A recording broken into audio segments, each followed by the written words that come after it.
Hi, everyone. Harry here to talk about the first 2 days, the second day, but really the first 2 days of the Trump trial. And the headline is jury selections moving pretty quickly. We now have 7. There are going to be 18 jurors seated, 12 regulars and 6 alternates. Those alternates might turn out to matter in the event that Trump tirades make their way and sort of pollute one or another person serving on the jury, but that's pretty quick. And it's the way it goes normally. And I speculated that this, 2-week estimate didn't make a lot of sense to me, and it hasn't played out that way. So, 96 people came in. The judge was pretty easy in ways that they might not be in other cases about saying who feels they can't serve fairly. In other cases, with fewer to choose from, there might be real sort of pushing on that by the court and the advocates. You say you can't be fair, but if the court tells you this, could you be? On these 48, just go. I think he didn't want to create issues on appeal and didn't want, with the large number of prospective candidates, didn't want to really waste a lot of time pushing through. So boom, 48 were gone. And then they began a process with 18 in the box. And 18 would read their answers, take about 5 or 7 minutes, their 42 questionnaire. We've talked about that before, a lot of sort of bland things, but a few, potentially illuminating or informative things about the kinds of things they read, maybe opinions about Trump and the like.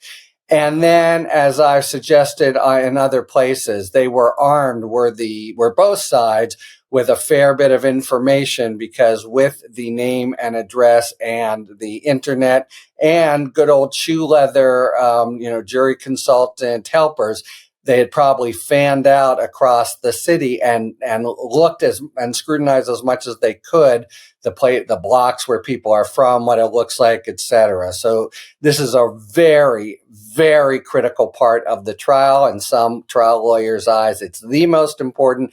So much more was going on behind the scenes than we saw. But anyway, the people would read their answers, and then there would be arguments over challenges for cause. So the one juror reported after a Trump trial, she seemed to, celebrate that he had lost. That was sort of okay, but then said something like he should be in jail. That was a challenge for cause that the court upheld and said, this person can't serve. On the other hand, there was a prospective juror who had filmed a celebration that took place after the 2020 election when Trump had lost.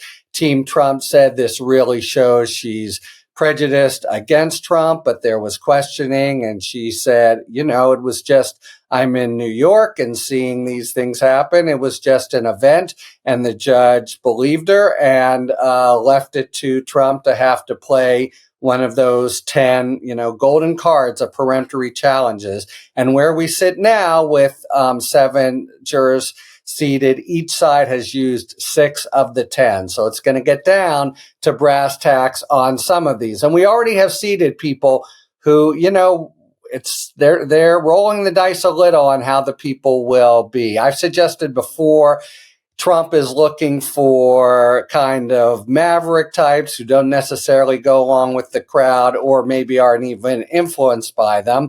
There was someone who came forward and said he'd been in a jury trial. How did it come out? He didn't remember.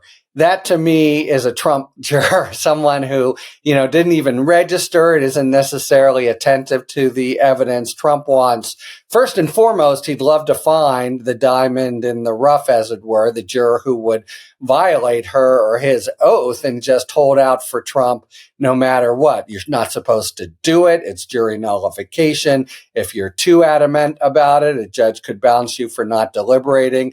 But a single juror that just wants to, somehow influence history can, conceivably be a kind of covert pro-Trump juror, and it would only take one. Of course, that's part of what peremptory challenges are about. If you smell someone, the DA that could be of that ilk, you use a peremptory challenge, even if you're not able to articulate cause. Okay, so we know some people who were seated. We have a civil litigator who works all the time. There was someone who mentioned Trump's role in the Central Park Five, where he is generally considered to have falsely accused, but the person was quick to say, but someone's life is on the line. I could be serious. A guy from Ireland who is in sales and enjoys outdoors. There was a young black woman whose friends have strong views about Trump. She testified, but she said she doesn't. Trump wanted to exclude her, but the judge said no. And I'm here for my civic duty and to just decide the facts. Now, after they said their pieces, the lawyers got a half an hour each to talk to them, and they were probing for prejudice and the like, but also trying to condition the jury. But Trump's lawyer spent a fair bit of time trying to get them to trying to elicit opinions about Trump. And he basically wasn't very successful. The prospective jurors said, look, that doesn't really matter. I can decide on the facts, and they wouldn't answer. What else? Oh, the DA did give a description, and here's how I described it. I thought this was pretty interesting. He told the jurors, you're going to be hearing from a tabloid publisher, that's David Pecker, and the whole catch and kill scheme, an adult film star, so, coming out of the box with A, Stormy's going to testify, and B, she's an adult film star, a former lawyer for Mr. Trump, Michael Cohen, who has pled guilty to several federal crimes. So they're trying to take the sting out, as they say, and front the proposition that you can be sure Trump's lawyers on cross-examination will try to pound home again and again and again until the judge finally says enough, that he's been convicted of crimes. All in all, it is a jurisdiction that went heavily for Biden, but that still leaves 1 million people who voted for Trump in Manhattan. Anyway, the judge, now that 7 have been chosen, said that openings could be as soon as Monday.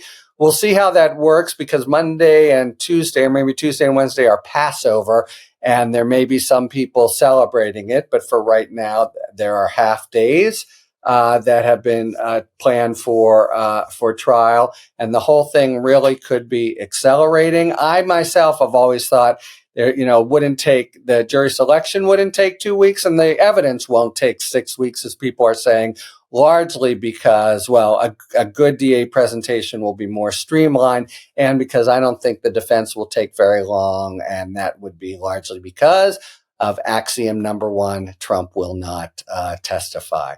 So, we've really gone from this as a kind of prospect, looks like it's happening, to, we really are there. Jury almost half chosen.